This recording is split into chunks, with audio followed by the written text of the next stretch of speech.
Dentro de las ecuaciones básicas de un motor trifásico de inducción, tenemos que la velocidad del motor está dada por N igual a 120, que es una constante, por la frecuencia F1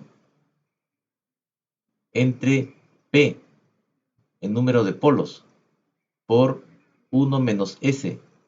S es el deslizamiento. El deslizamiento se produce debido a que el campo magnético del rotor no sincroniza con el campo magnético del rotor. Por eso es que existen los motores de inducción trifásicos asíncronos. Entonces, mirando esta fórmula, ¿cómo podemos cambiar la velocidad del motor? Podemos cambiarlo de dos formas, cambiando el número de polos. Ustedes saben que un motor de dos polos, la máxima velocidad que puede alcanzar es 3600, pero esta velocidad es la velocidad síncrona. Mirando la placa del motor, encontramos motores de 3550 debido al deslizamiento. Entonces, para modificar la velocidad del motor implicaría modificar la parte constructiva del motor, y eso se lograría cambiando de motor. Entonces, existe otra forma de modificar la velocidad y es de forma eléctrica, cambiando la frecuencia. Entonces, modificando la frecuencia, también nosotros podemos variar la velocidad del motor. Por eso es que existen los variadores de frecuencia. Por eso que podemos cambiar fácilmente la velocidad del motor sin tener que cambiar el motor. El variador de frecuencia tiene la función de variar la velocidad y controlar el torque. Se tienen dos sistemas de control en los variadores de velocidad. Tenemos el control escalar y el control vectorial, que lo veremos en otro video. Mirando la fórmula del par del motor, T es igual a la constante KE por el flujo magnético por la corriente nominal. Entonces, para mantener el torque constante, lógicamente que la corriente nominal va a ser constante, pues el motor no puede variar su corriente nominal. Es una característica constructiva del motor. Entonces, enfocándonos en el flujo magnético, tenemos que el flujo magnético es igual a K1, que es una constante, por la tensión sobre la frecuencia. Entonces, para mantener el flujo magnético constante, la tensión sobre la frecuencia debe ser constante. Entonces, mirando el diagrama, tenemos que la frecuencia varía de 0 a 60 Hz y la tensión de 0 a 230. Entonces, teniendo dos valores, 60 Hz y 230 voltios, la relación tensión sobre frecuencia nos sale 3.8. Y si nosotros bajamos la frecuencia a 30 Hz, obtendríamos 115 voltios. Entonces, estas dos relaciones nos sale que son constantes.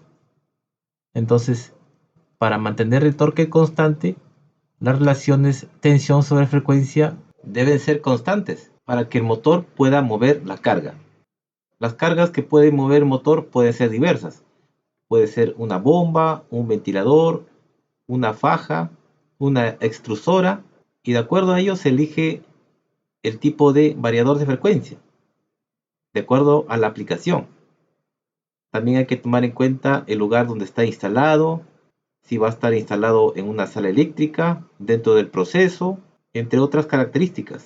Ahora, para el funcionamiento, no es lo mismo seleccionar un variador de frecuencia para una bomba centrífuga que para una faja inclinada, por ejemplo a 30 grados, porque hay cargas que requieren bajas velocidades con menor torque, pero hay también aplicaciones que requieren bajas velocidades con un máximo torque. Ahora vamos a ver cómo es el variador internamente, es decir, vamos a ver la arquitectura del variador. El variador es un dispositivo electrónico, una carga no lineal, es una fuente generadora de armónicos. ¿Por qué? Porque internamente está constituido por componentes electrónicos, es decir, por semiconductores. El variador se compone de tres etapas de potencia. La primera etapa, que consta de rectificadores de onda completa, constituido por diodos. En esta etapa ingresa la señal trifásica alterna y pasa por el rectificador. Seguidamente pasa por el suministro DC, de corriente continua, constituido por condensadores electrolíticos. Aquí se hace el filtrado de la señal, de manera que la corriente se vuelve continua. Vale indicar que en la etapa de suministro DC, la tensión oscila entre 1.35 y 1.41 respecto de la tensión de la red.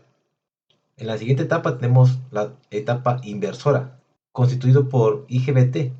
Aquí se produce la modulación por ancho de pulso.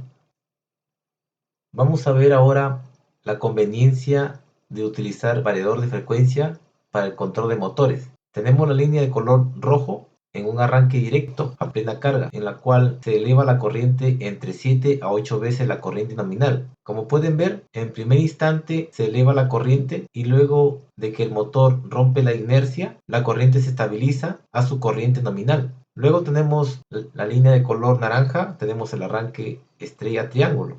Como bien saben, el arranque inicia en estrella y en un determinado tiempo cambia a delta, en la cual también se eleva la corriente, como se puede apreciar la pronunciación de este pico. Luego tenemos el arranque progresivo, es un arranque a tensión reducida, en la cual se incrementa la tensión de alimentación en forma de una rampa. Y al final tenemos el arranque más óptimo, que es el realizado por el variador de frecuencia. Este arranque es un arranque más eficiente, hay un ahorro de energía, hay un retorno de la inversión a futuro. Se gasta más, pero se refleja en el pago de la energía no consumida. Ahora veamos este diagrama, en el cual tenemos la frecuencia, la tensión, el flujo magnético, el torque y la potencia. Tenemos dos cuadrantes en la cual están limitados por la velocidad nominal. Por debajo de la velocidad nominal, los parámetros se comportan tal como las fórmulas. Es decir, tenemos que al tener un flujo magnético constante, es debido a que la frecuencia y la tensión varían de forma proporcional. Si varían de forma proporcional, entonces tenemos que la relación tensión sobre frecuencia va a ser constante. Por la constante, entonces nos da que el flujo magnético es constante. Al tener un flujo constante, tenemos un par constante. Habíamos dicho que KE era una constante. Tenemos que la corriente nominal también es constante. Entonces, si el flujo es constante, tenemos que el torque es constante. La potencia varía de acuerdo a la tensión. Tenemos que la corriente es constante, el factor de potencia también es constante.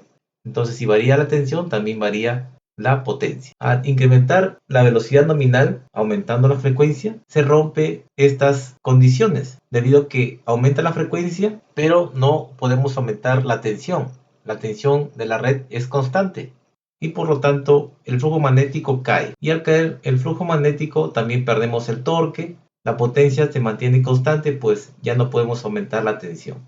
Así como podemos visualizar mejor el comportamiento de las variables respecto a la velocidad nominal. Cosa importante que hay que recalcar respecto a la variable de velocidad, al usar valores constantes del motor por debajo del 30%, debido a que el motor puede sufrir calentamiento. Los motores tienen incorporado un ventilador y al no tener la velocidad apropiada para poder autoventilarse, se pueden recalentar. Estos niveles de funcionamiento por debajo del 30% de la frecuencia, tenemos que incorporar al motor una ventilación forzada para evitar estos inconvenientes.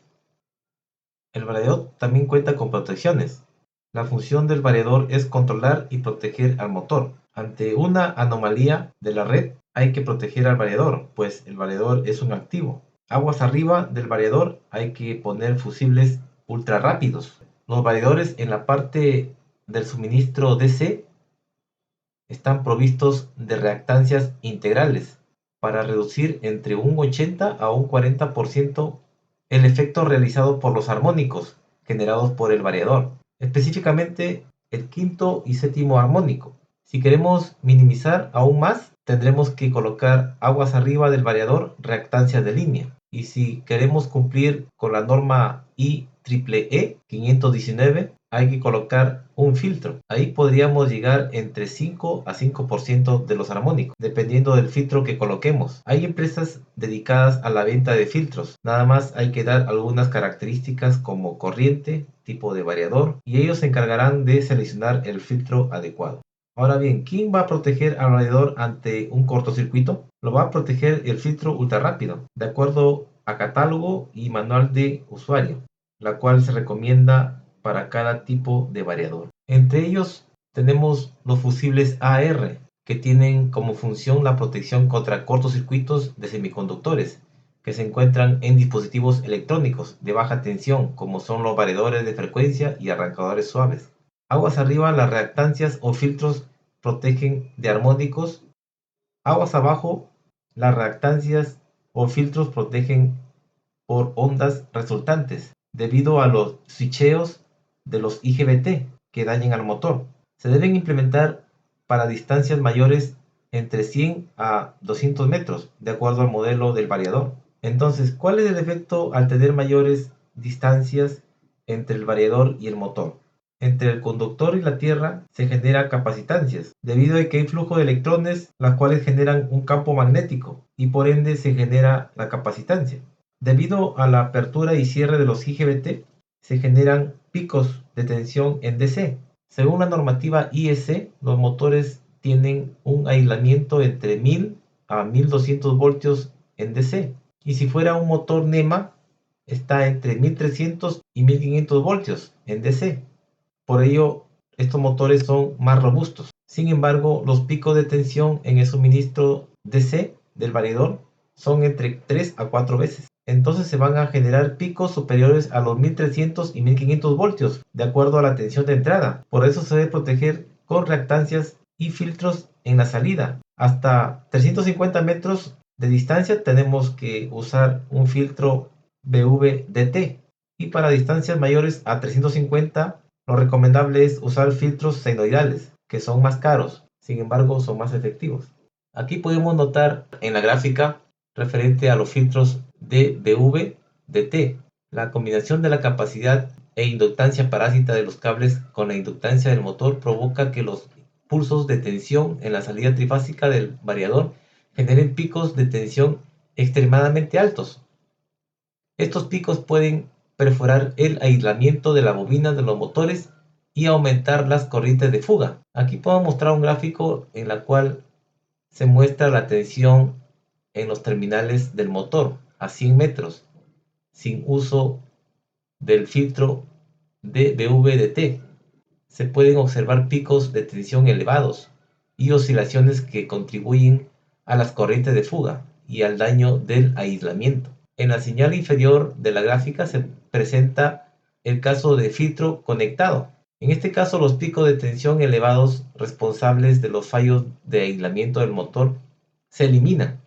El filtro DBVT se coloca entre la salida del variador y el motor, lo más cerca posible al variador.